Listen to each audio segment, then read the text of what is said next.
Hi, I'm Donna, an OpenSciEd teacher. In today's video, we're going to go over Lesson 6, which is part of the B.2 unit. This lesson is a great end cap where students are going to put all the pieces together and they're going to reflect on that driving question board, and they're going to start shifting the conversation from just talking about zombie fires to other carbon sinks and how can we prevent it. In this video, we're going to see how we got here, the lesson at a glance, key moments, and material management tips and tricks. Starting with how we got here. All right, so during lesson 5, which was a really exciting lab, students figured out that in the past, increased solar radiation in the Arctic increased the potential for plants to capture and store chemical energy in carbon-based molecules. More solar radiation, more photosynthesis.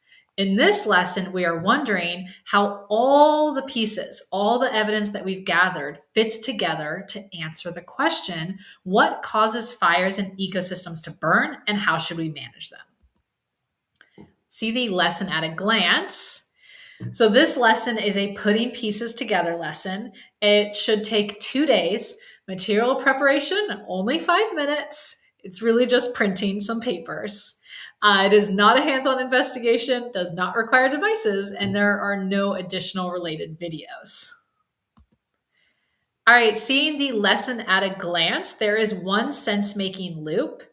Let's take a look at that in more detail. So the sense-making loop that will take place over day 1 and 2, there are 5 key moments. So the first thing, because in this lesson, students are going to be having another consensus discussion, another scientist circle. We're going to revisit those community agreements, go over expectations, and then we're going to brainstorm components for the gotta have it checklist. After that, we're going to develop our class consensus model of what has happened in the Arctic, past, present, and what we think can happen in the future. Then we're going to reflect on our class discussion using a discussion mapping tool. Next, students are going to individually construct a scientific explanation for zombie fires, and they're going to revisit the driving question board to determine what questions do we still have. Throughout this entire lesson, students are going to be figuring out that peat is layers of partially decomposed plants. When permafrost thaws, the peat is exposed and can burn in a zombie fire, releasing all the stored CO2. So what we're figuring out in this lesson, again, we're taking all these ideas that the students have learned throughout the last 5 lessons, and we're putting it all together. So what we figure out is that plants in the Arctic, they die, they get submerged where it is too cold for decomposition to occur quickly. This forms peat. And then zombie fires burn huge carbon sinks in the peat/permafrost system and release tons of carbon into the air. So all that peat that was made previously, it can burn, and then all that stored carbon, it's going into the atmosphere. And then finally, we're going to figure out that a new driving question is needed to summarize our unanswered questions about fires and carbon sinks. Let's see those key moments. All right, first key moment is part 3, brainstorm the gotta have it checklist.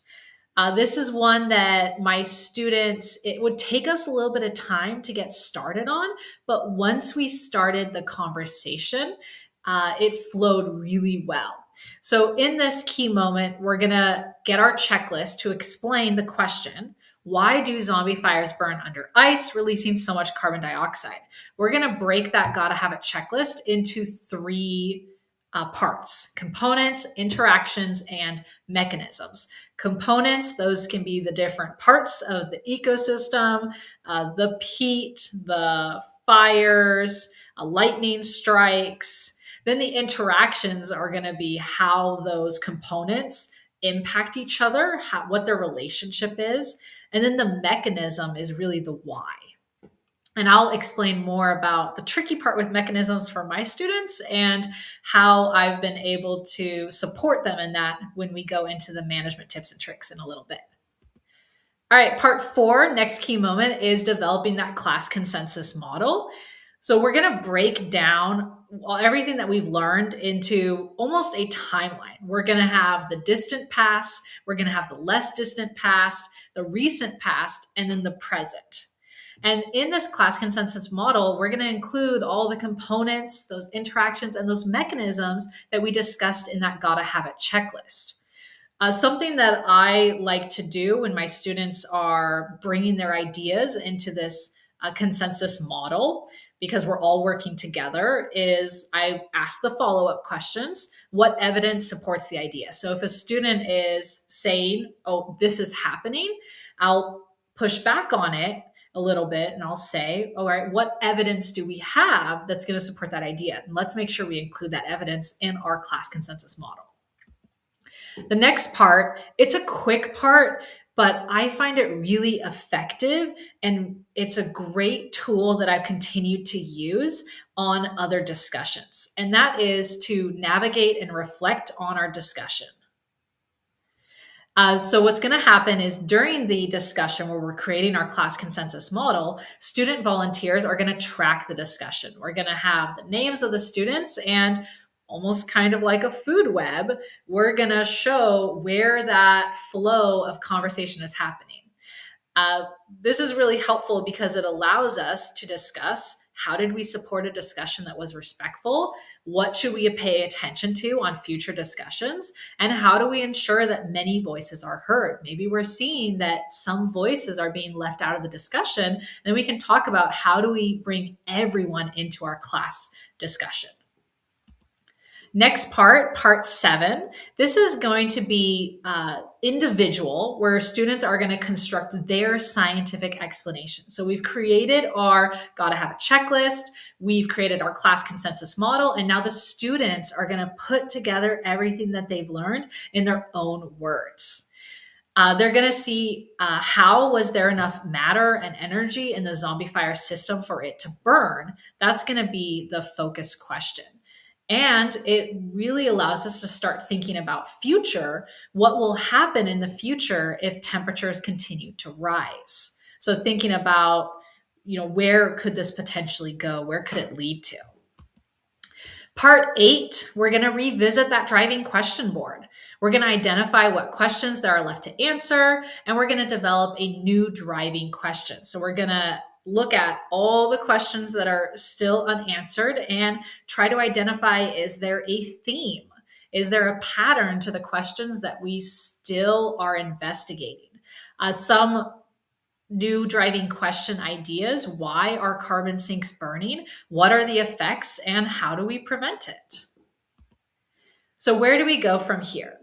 We developed our class consensus model to put together all of the evidence to construct an explanation for the zombie fire system, but we're still wondering where global carbon sinks are burning with more frequency. And you can see that we get into some examples of carbon sinks around the world.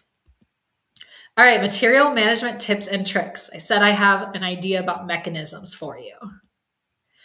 All right, so constructing an explanation always can be a roadblock, especially when my students were putting it into their own words. Love scaffolding. It's always been a great tool for my students. Breaking the evidence down into past, present, and then future has been very successful for me. I also will steer students towards that progress tracker. So bringing it back to the progress tracker and showing that the progress tracker, and having them figure out that it can act as a flow chart for ideas. And I'll have a checklist ready for students who need the additional support. All right, to mechanisms. So mechanism has always been a tricky part for my students. I explain that the mechanism is the why behind the interactions. So why did the peat not decompose? Why does the CO2 move into the atmosphere? And then what we fill in, I explain to my students, that's the mechanism piece. All right, personal glossary management. We're just going to revise that zombie fire definition that we co-constructed previously. And then poster management. We're going to be bringing a lot of those posters back today. We're going to be bringing back the community agreements, the driving question board, ideas for investigations, and the related phenomena. Thank you for watching this video. And I would like to leave us with this thought that this is a lesson where the students are figuring out what they have learned. They're putting it all together in their own words. And my students have always walked away from this lesson feeling really proud of the knowledge that they've gained and how they're able to explain what they have figured out. So thank you, and you got this.